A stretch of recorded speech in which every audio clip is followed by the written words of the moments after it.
Grabbing the boards like, I'ma go coast to coast, I'm on beats like Dosey Do. Yo, what up, it's your boy JDMC, and we're back with another video. What I'm going to be doing today is going through 8 things you didn't know about LeBron James. So I'm just going to go through the list of 8 things you didn't know. I'm a big LeBron fan, and I didn't know most of these when I was researching it, so hopefully you guys don't know any of them. Before we get into it, make sure to hit that sub button. We're on the road to 1K, so make sure to subscribe. 80% of you aren't subscribed, so let's change that to 70 by the end of the week. Alright, you've got me. Comment down below if you maybe want me to do these types of videos on any other players or something. And yeah, let's get into it. Number 1, LeBron skipped 4th grade. LeBron skipped 4th grade because his mum couldn't support him to go to school, let alone pay rent.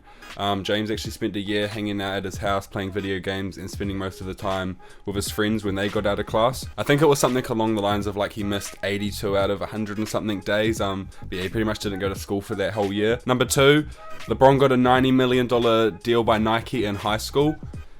And even though LeBron technically wasn't allowed to touch most of his money until he graduated, he signed a $90 million deal with Nike while still playing high school basketball. So Nike really rolled the dice on predicting LeBron's career and how good he would be. He was a big prodigy, but yeah, Nike really did well, and that paid off for them. Number 3, the decision donation. This is one thing that I actually had no idea about. I guess I never really thought about it or paid mind to it. But when he did the decision on TV when he went from the Cavs to the Heat, we all know about the decision.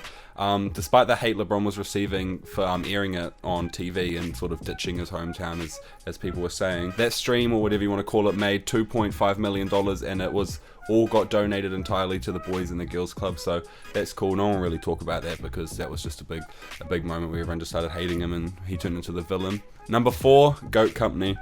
LeBron James and Michael Jordan are the only players to win a regular season MVP, finals MVP, and an Olympic gold medal in the same year.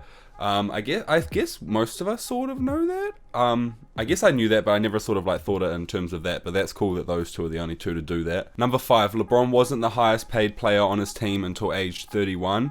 LeBron James was NBA's highest player overall in the 2016-2017 season, but he played a dozen years of professional basketball before even being the highest player on his own roster. He was surrounded by a number of league veterans during his first stint with the Cavs, including an aging Shaquille O'Neal. James famously agreed to take less when he went to the Heat to form the super team, or whatever you want to call it. He hit the top of the pay grade during his second go around with the Cavs, and his new 4-year deal with the Lakers puts him on track to be the highest paid player ever. So that's crazy. LeBron's secured major baggage. Number 6, declare for the NBA draft after his junior year. So LeBron tried to declare for the NBA draft after his junior year in high school. After a loss in Division II championship game, LeBron tried to petition to the NBA. Before the NBA's one and done rule was put into place in 2006, no one could be drafted until they graduated from high school. I actually didn't know that at all, that he tried to petition after his junior year. That's crazy. What are you? I'm not American, so I don't know what age range your junior year is, but I'm guessing it's like 16. Let me know down below if you know.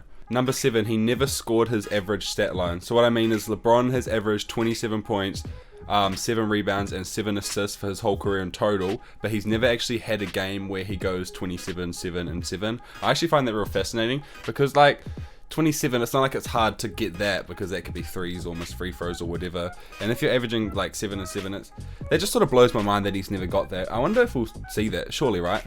Surely he'll do it in the right place at the right time. He'll get that stat line. And the last one, number 8, the reason he didn't follow his football career or his football journey.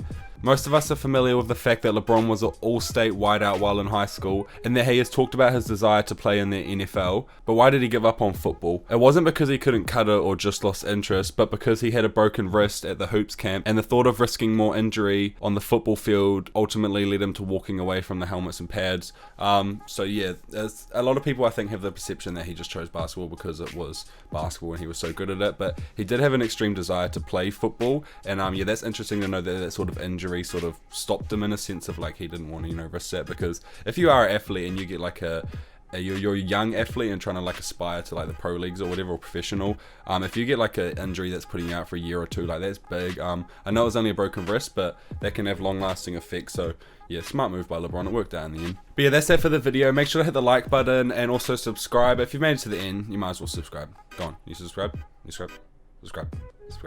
Alright, but that's it for the video. Leave it down and comment as well if you want to see me do this on another player, and I'll catch you guys next time. Peace.